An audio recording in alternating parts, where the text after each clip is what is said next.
ส่งท้ายปีเก่าพาเมียมาฝากท้องตามหมอนัดเข้ามาเมื่อกี้กะไปวัดแทกความดันแล้วก็ชั่งน้ำหนักอยู่ในเกณฑ์ปกติหมดทุกอย่าง ตอนนี้ก็มีแต่รอเข้าห้องเอ็กโก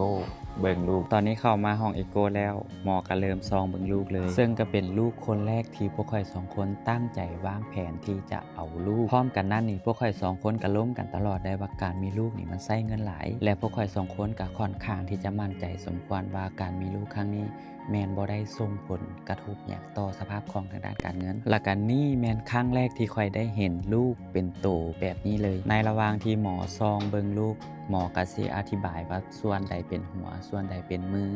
ตัวนี้จะเป็นหัวเด้อไปเห็นเป็นมนๆแบบนี้หมอก็วัดแทกเบิ่งว่า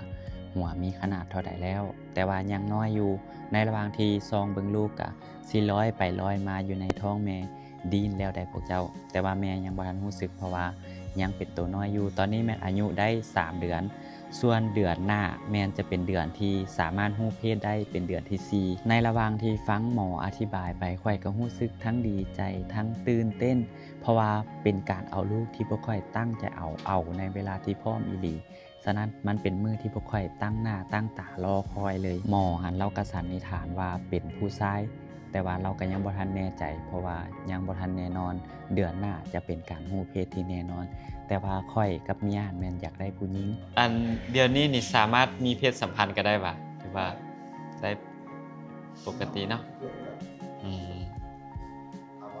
บ่มีผลหยังเนาะไผที่เป็นพ่อมือใหม่คือข่อยสรุปเด้อการมีเพศสัมพันธ์กับเมียระหว่างตั้งท้องแม่นหมอแนะนำให้มีเพศสัมพันธ์ในไตรมาสที่2ขึ้นไปเพราะว่าช่วงไตรมาสที่1ลูกยังอ่อนลูกยังน้อยแม่นบ่แนะนำให้มีเพศสัมพันธ์เทื่อให้อดก่อน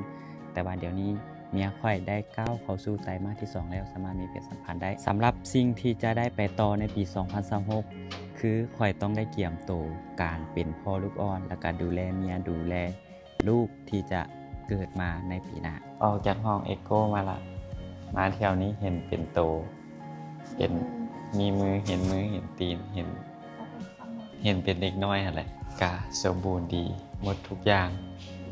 แต่ว่ายังบ่ทันรู้เพศชัดเจนเทื่อหมอบอกว่า4เดือนจังสิ